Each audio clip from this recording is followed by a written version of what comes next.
welcome. I'm going to rate the drivers as how they got on at the Italian Grand Prix. And we're going to start right at the front. Max Verstappen, he got the perfect 10, hasn't he? He's outright record holder of the most consecutive wins, and he's been absolutely brilliant on form all through this season, hasn't he?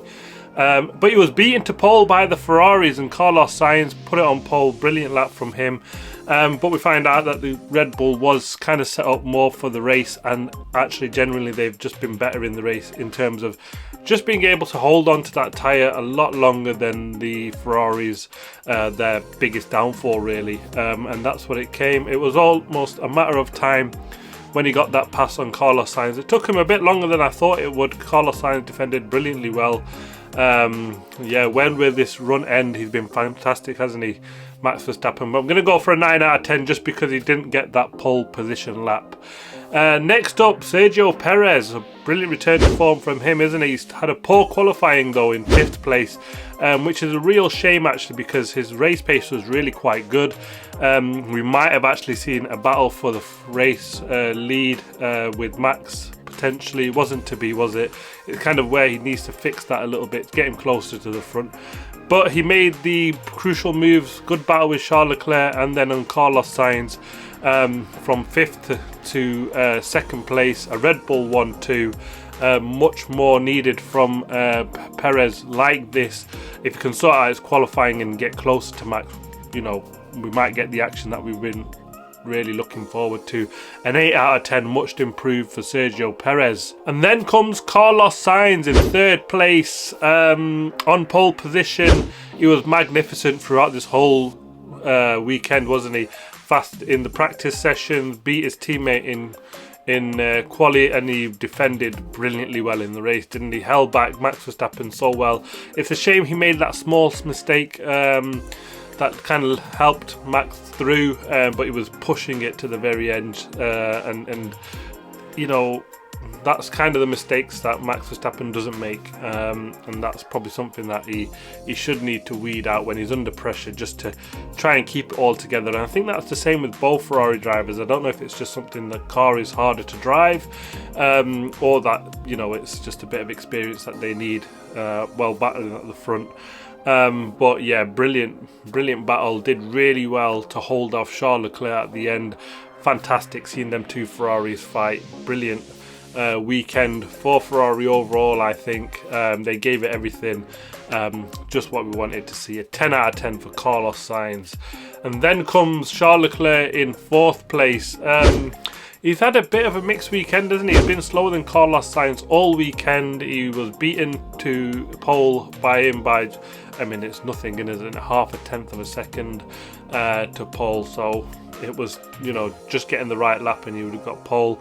So he was quite disappointed with that, wasn't he? But Carlos was sort of faster than him in practice. And even in the race, he looked like he had the car. Man, he could I think just because he could step back a bit, look after his tyres a bit more than Carlos Sainz. He was just flat out. You know, he was right on Carlos's tail at the very end. Didn't get the pass in the end. He made that mistake, didn't he, where he kind of got past him, ran a bit deep, and then Carlos made the move on him again to keep that podium place. Fantastic racing between the pair of them. But I'm going to go for a 7 out of 10 for Charles Leclerc for this weekend. Next up, George Russell. He finished in 5th place. He actually did a brilliant qualifying session, didn't he, in 4th place. That Mercedes is 12 kilometers an hour slower down the straights than pretty much everyone around him. So a fantastic job for him there. And he did really well holding off Sergio Perez at the start of the race, didn't he? Just wasn't to be right at the end. But when the move came, he kind of almost let him past it. Was that just him thinking, right, I need to just look after my race and make it a solid P4 rather than taking too much life out of his tyres and then dropping further back? Kind of the way it looked at the end, because he was defending really hard that inside line, and then eventually just seemed to give it him a bit more, didn't he? Did George Russell. But it was a bit strange looking at that. But overall, yeah, a very good result from George Russell. Beats his teammate both in qualifying and the race. I've got to go for a 9 out of 10 for him there. The only sort of downside here was that 5-second penalty on Esteban Ocon, wasn't it, where he passed him. I don't know why the team didn't just get onto the radio and say, look, you've got to let him pass. You've overtaken him by quitting the chicane effectively. but it wasn't really any damage to his race from there. And then comes Lewis Hamilton. He actually had a poor qualifying, didn't he? Thought he'd waved out in 8th, and then he got a poor start on that hard tyres, dropped to place. Kind of the risk you take with that strategy, but that strategy actually worked really well for him and Bottas, I will find out later on. And then he was right back catching up. He was about a second off the pace of Red Bulls at one point throughout the race, and it's kind of where Mercedes still are, aren't they? They really need to close that gap where they can. And then he had that clumsy pass, or the squeeze that he had on Oscar Piastri, didn't he, where he just kind of left in no room, and Piastri was right at the edge of the track, and he just went into and damaged Piastri's car and took him out of the points, didn't he? But yeah, a bit of a scruffy weekend for Lewis, not kind of what we're used to, and I think he'll be a little bit disappointed with that, beaten by his teammate. He's probably hoping for a little bit more at Monza. I'm going to go for a 6 out of 10 for Lewis Hamilton. Then comes Alex Albon, a very good weekend for the team, or on his side of the garage at least. A P7 finish in the race, a 6th place in qualifying. The Williams was on it all weekend.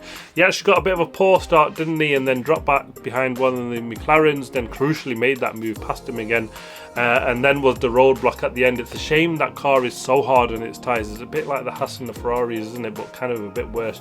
13 laps on the hards and they were dropping off, and to keep that going from there all the way to the end, and to keep the McLarens behind, it's a shame he just didn't have enough to keep Lewis behind, but a fantastic job from him, defending like a lion like he did in Canada, and bring home some much needed and decent points haul for the Williams team. I'm going to go for a 9 out of 10 for Alex. Then comes Lando Norris. He finished in 8th place. He had a poor qualifying session, didn't he? And that McLaren really struggled again around these long straights, a bit like they did in Belgium. I don't know if it was just that they've got too much aero on to make that car work. Probably they should have sort of gone the opposite way like they did in Belgium after looking at what happened there. That McLaren seems to have dropped off a bit, hasn't it, from what we've seen at the brilliant results in Silverstone. Is it like Fernando was saying, you know, them tracks they were good at last year, so we kind of expected them to do that. They've dropped back more recently. Bit of a disappointing weekend overall for the McLaren team. I kind of expected a little bit better from him. Probably a bit naive really looking at what happened in Belgium, but there we go, a 6 out of 10 for Lando Norris. Then comes Fernando Alonso, who finished in 9th place, making the most of the, you know, where any issues occur. You know, with that incident with Lewis Hamilton, he got the place of Piastri moving forward. It's a poor weekend for the Aston Martin team, isn't it? This car really just didn't like the circuit at all, but he's absolutely hammered his teammate. Qualified well higher up than him. I mean, Stroll was last. And bring some points for the Aston Martin team. They've got a lot of to do, haven't they? They've seemed to have dropped off way back from their early season form. Despite having the most CFD time to develop that car in season, it's kind of not happened for them, has it? Not really sure what's quite gone wrong for him, but Fernando making the most of it where he can. I'm going to go for a 6 out of 10 for him for this weekend. Then comes Valtteri Bottas, taking up the last points position, and that car, firstly, I've got to say, looked absolutely fantastic in that livery, didn't it? It looked beautiful when they shown out the first pictures, and actually in the race it looked fantastic. So well done to the team that did that. But some much needed points for the Alfa Romeo team, isn't it? That brings them right in the hunt. Now just a point behind the Haas team in their battle to move up in the Constructors' Championship. Bottas, the reverse strategy, like Lewis Hamilton, worked really well, didn't he? Started on the hards, switched to the mediums, and he gained up. He was 14th start position and up to 10th. He got that extra place because of the incident with Piastri, but much needed. He was there when it counted, and he's putting the manners on his teammate, isn't he? A fantastic weekend for Valtteri Bottas overall. I'm going to go for an 8 out of 10 for him for this weekend. Then comes Liam Lawson. He finished in 11th place. Well, where'd you start here? Really good qualifying performance from him. Started in 12th place, just behind Yuki, so the gap there really quite close. He's done fantastically well, hasn't he? Unfortunate to miss out on his first points, would have been absolutely fantastic for him. Don't want to get too carried away, got to be a bit cautious, because we see Nick De Vries come in here, didn't we, last season, and do phenomenally well in the race, got some points. and we kind of lauded him, but he's done a really good job so far, isn't he, standing in for Daniel Ricciardo. Expect to see him in Singapore again, Daniel Ricciardo being doubtful for that, and potentially even Japan as well. So you know, he's done really well. He's enhanced his reputation immeasurably, hasn't he, Liam Lawson? So fantastic for him. A 9 out of 10 for him for this weekend. And then Oscar Piastri finished in 12th. He got a good qualifying session, didn't he? He beat Lando, Norris. Just lost out to him at the start, though. It's something that has happened a bit too often for him in his racing. He kind of needs to up his starts. And then it's a shame the incident with Lewis Hamilton put him out the points. A decent weekend, but I'm going to give him a 7 out of 10 because he was running in the points and he beats his teammate in qualifying. Then comes Logan Sargent. He finished in 13th place. He poor qualifying in 15th. He's not had a great race, did he? Got 5-second penalty for hitting Valtteri Bottas. He's just adding pressure on himself, really, with them sort of incidents. You know, Liam Lawson's performance doesn't help him either, in my view.